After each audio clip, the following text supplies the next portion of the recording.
Older cities often need to renovate or redevelop to maintain competitive with newer towns and suburban development. Imagine a new era where we could redevelop cities sustainably. What if we could provide a preferred increase of space that can be enjoyed on everyone's porch and outside of every resident's windows? What if we could design a preferred living standard with safe pedestrian connectivity that also provides efficient vehicular systems?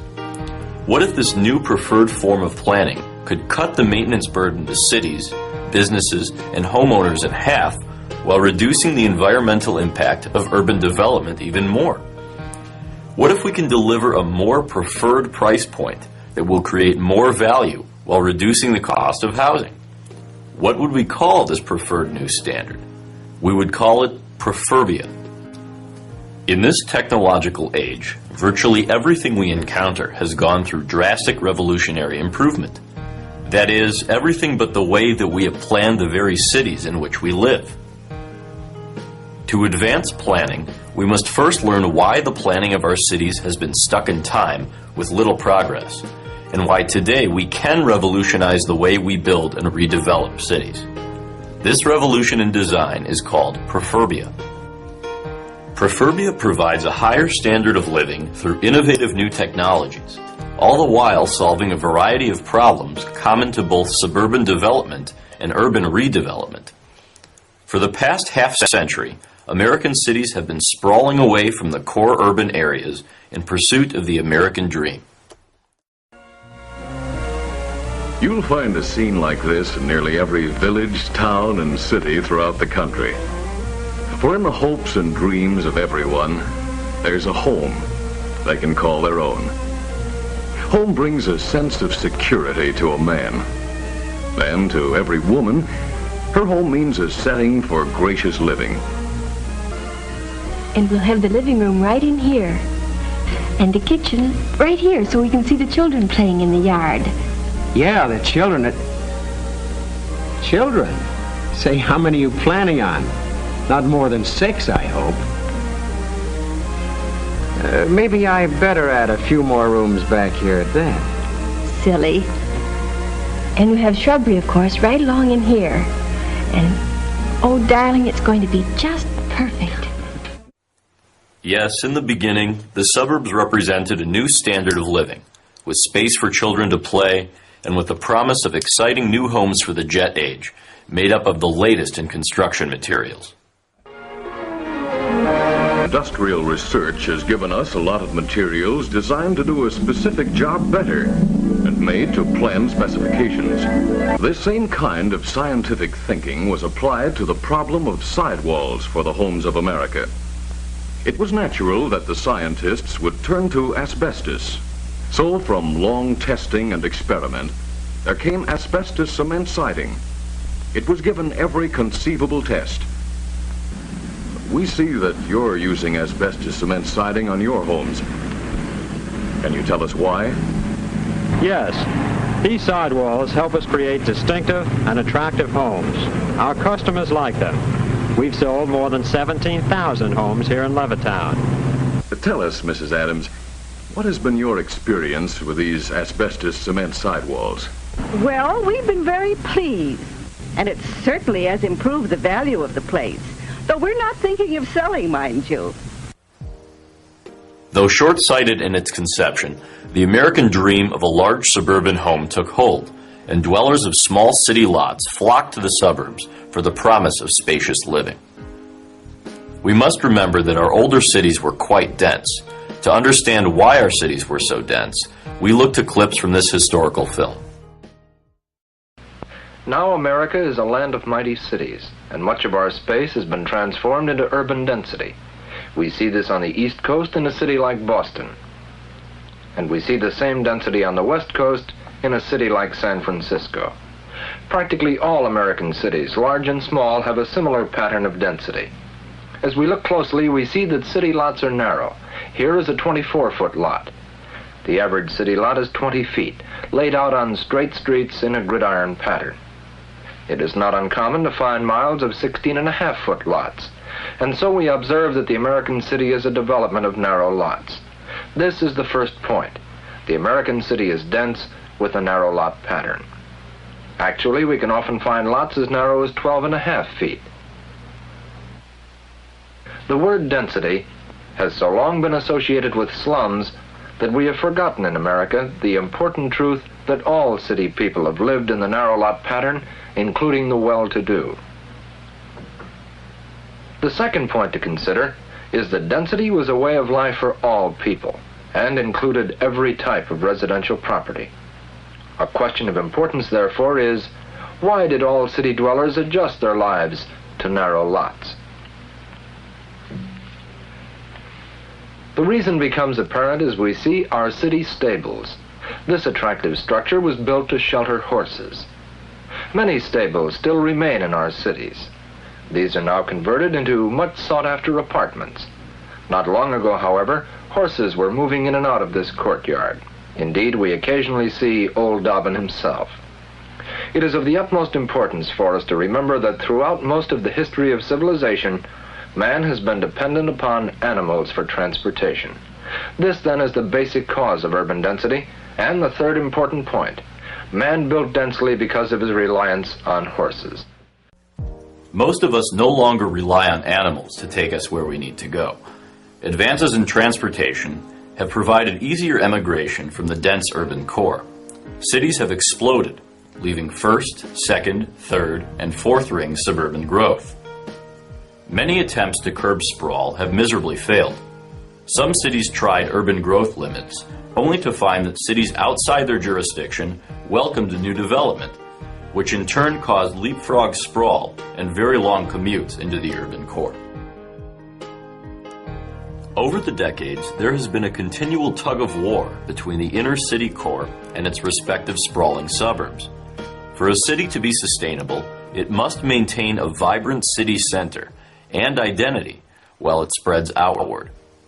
The transitional area between the suburbs and city core, which is composed of the lower to medium density residential areas that are often set in tightly gridded patterns of small lots, is the ideal setting for Prefurbia redevelopment. These often neglected transitional zones are typically larger than the city core. Many are downtrodden with neglected housing and lack energy efficiency. These large regions of low-income housing are showcased by low-income vehicles parked along the street. The image these neighborhoods portray is one of danger, even if they are in fact quite safe.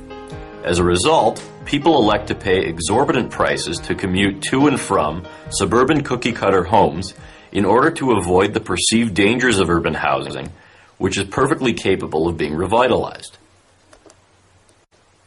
With few exceptions, older cities were based upon tight grid patterns. Environmentally sensitive areas such as forests, wetlands, or natural watercourses were eradicated to provide for their straight city streets. The reason for these straight streets was due to the lack of technology. Let's explain. Back when the cities were designed with straight streets, land surveying required a 4-man crew who could at best collect about 50 points in a day. Those who planned, drafted, and set the geometry of new tract housing manually calculated each coordinate location that defined lot corners. Any curved property lines were to be avoided, as each intersection of a line and curve represented about a half hour of manual labor. To make matters worse, survey crews could take days to accurately stake out a curved street for construction. It was easier to cut straight lines and use a bulldozer to regrade the land, which destroyed that which took nature millions of years to create. Surely with the advent of today's technologies, which instantly calculate and draw even the most complex of designs, one would think that we have made significant advancements in land planning. Yet in some ways this technology has caused us to step backward, for it has turned home and city design into stencils that sacrifice aesthetics and efficiency in the name of speed. Today's software packages boast a land planning production rate of 250 LPM, or lots per minute. Advances in technology have essentially reduced production time from what would have taken months to accomplish 50 years ago to a minute today. In that minute, you can lay out the foundation for the living standards of 250 families. However, in that same minute, will the designer have time to think about planning the views those 250 families will have when looking outside of their windows? In those 60 seconds, what effort will be spent to reduce environmental impacts and development costs? And in that minute, how much attention will be directed toward creating the most efficient street pattern, or toward providing convenient walking connectivity for those 250 families? For the past 40 years, we have been harnessing civil engineering software developed specifically for civil engineers as a tool to automate land planning. Yet advances in technology have actually made suburban growth increasingly sterile. For example, let's take a look at a 10.9-acre area that would be typical of the transitional zone between city and suburb. Before the recession, to buy out the existing housing in this transitional zone, it would likely cost around $190,000 for each of the 57 families that live in this area. This is equivalent to a land cost of $1 million per acre, which was 10 to 20 times that of prime suburban undeveloped land. No wonder this transitional area was often bypassed for redevelopment. After the recession, plummeting property values with mass foreclosures made it feasible to redevelop these areas. The existing homes, garages, streets, alleys, walks, and driveways consume 54.4% of the total land mass. Many of the garages provide space for a single vehicle. This poses a real problem for low-income neighborhoods because the vehicle in the garage is likely the nicer car or truck, with the unsightly second vehicle parked on the street, lowering property values and destroying neighborhood character. The combination of streets, walks, alleys, and driveways consumes 2.84 acres to serve only 57 homes. For every square foot of home on the ground, there are roughly 2 square feet of pavement.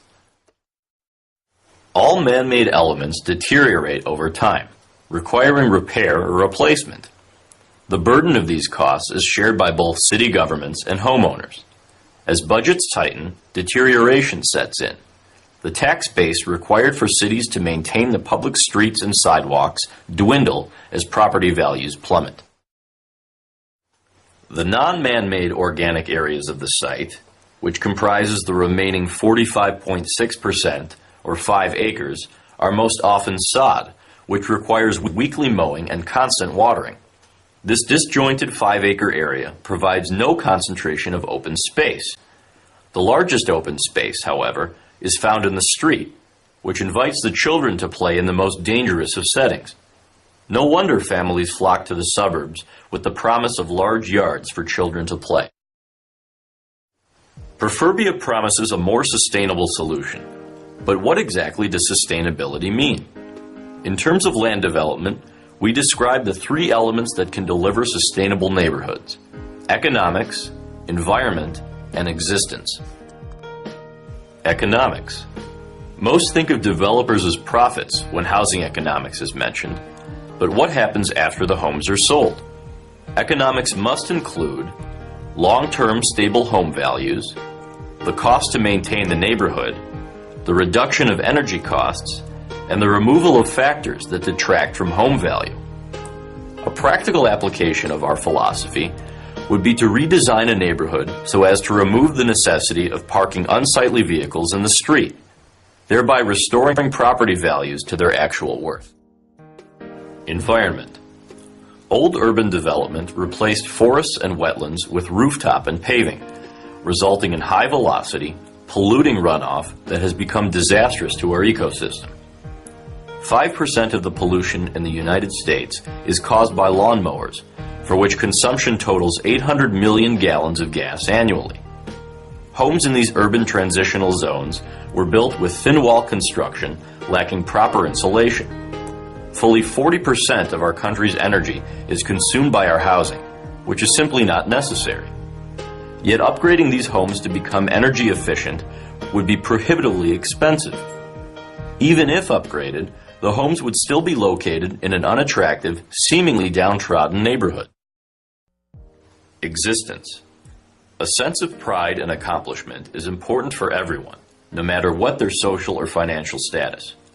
Living in a home in need of repair within a downtrodden, lower density neighborhood or within a high density project in a small space on the 6th floor of a high-rise building does not provide a high level of existence.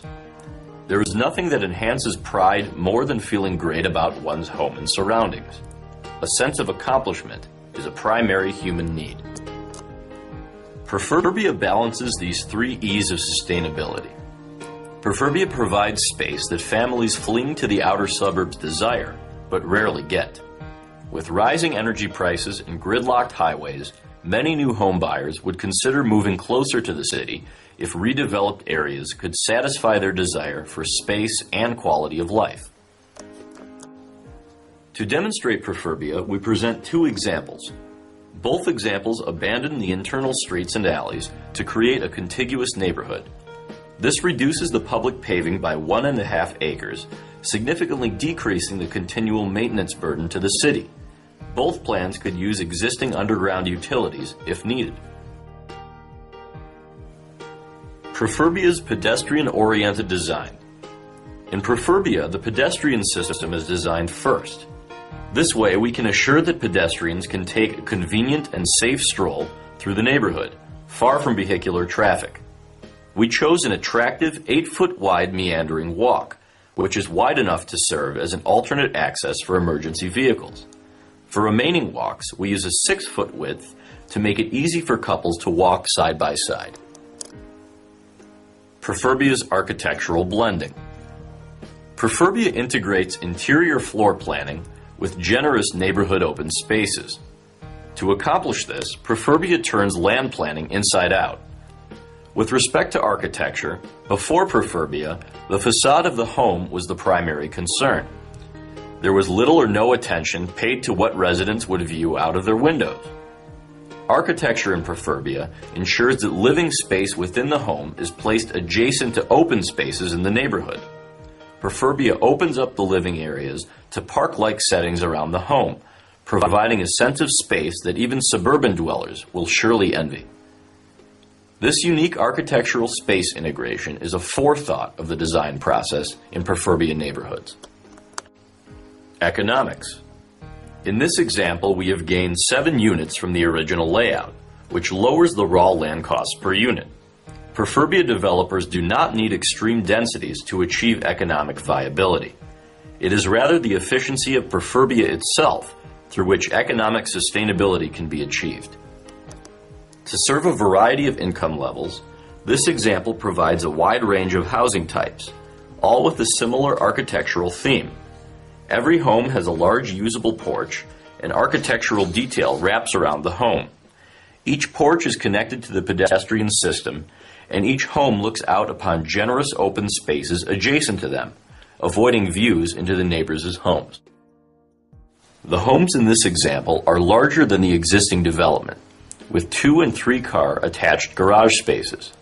By attaching garages, residents need not brave the elements to get to their vehicles or to bring their groceries in. Hiding cars out of sight will enhance the value and character of the neighborhood. Reducing interior walls and wasteful hall space lowers construction material and further opens up living spaces. Using smarter architectural design methods frees up funds to pay for extra windows and architectural facade elements, enhancing neighborhood function and character. Providing a neighborhood that eliminates monotony, as seen in this example, would also help to preserve property values. Environment. The housing footprints remain within a few square feet of the original plan, yet the infrastructure is less, much less, than the original development. The combination of streets, walks, alleys, driveways, and guest parking consumes just 2.11 acres to serve 64 homes. This is a 30% decrease in paved infrastructure per unit, while the remaining organic open space is increased by 1 acre. Scale is used to enhance the sense of space while strolling through the neighborhood and while relaxing in the living spaces of the home. Prefurbia promotes the use of low watering and no-mow alternatives to sod, including natural filtering elements such as surface-based drainage, rain gardens, and retention ponds. Site infrastructure would cost less to construct and these savings could be applied to better home wall and window insulation materials, to better neighborhood amenities, and perhaps even to clustered geothermal, solar, or wind energy systems. Let's look at our second example, a Prefurbia alternative using coving. Coving is a geometric method that can provide greater curb appeal with an increased sense of space over conventional design methods.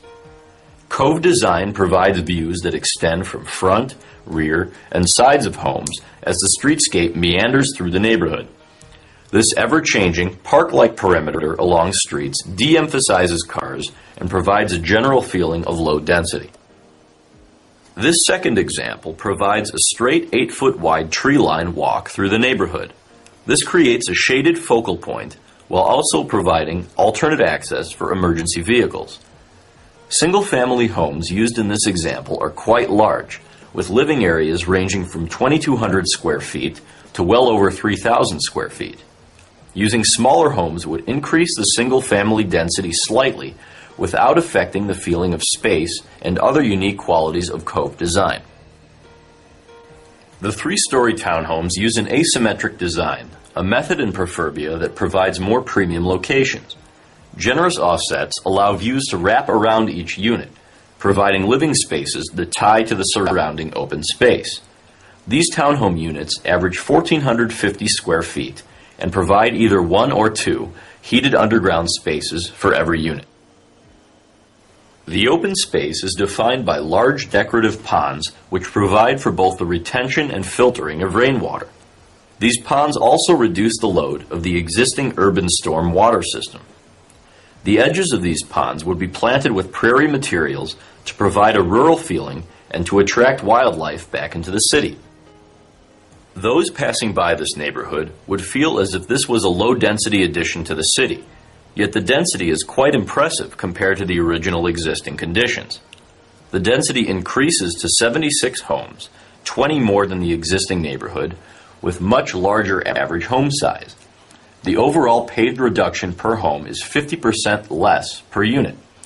In sum, this 50% reduction in infrastructure is a tremendous improvement from the original grid-based design pattern. The previous 2 examples provide an introduction to the design methods of Prefurbia as applied to urban redevelopment. Prefurbia provides a wide range of housing and commercial solutions as well as new land use and regulatory methods. Prefurbia provides a balanced, sustainable solution for the urban transitional areas that would pull investment back toward the core city. Prefurbia provides neighborhood solutions that would attract suburban dwellers and businesses alike closer to the core city. To learn more, the foundation of Prefurbia is taught in our book entitled Prefurbia: Reinventing Land Development from Disdainable to Sustainable. The book explains in detail many more solutions that would be ideal for today's urban revitalization. For cities, developers, and consultants, the design methods of Prefurbia are taught within the Performance Planning System, or PPS, which blends technology and training to empower those serving in the land development, design, and building industry. PPS is the only standalone technology created specifically for sustainable land development design. PPS provides a platform to foster collaboration through the design process among architects, planners, engineers, surveyors, landscape architects, and the developer. PPS is also the ideal platform for educators to provide the training needed to teach the next generation of sustainable design professionals. The combined teachings provided in Prefurbia and within PPS make it possible to build new neighborhoods with 30% less infrastructure and ultimately to redevelop existing cities with 50% or less infrastructure than currently exists while increasing existing density. In short, Prefurbia makes smart growth even smarter. If you are interested in consulting services for your development or redevelopment needs, Rick Harrison Site Design Studio, creators of Prefurbia and PPS, is available to developers in cities around the world to provide land planning that delivers a preferred standard of sustainable living, Prefurbia. We are also available to speak at your next conference.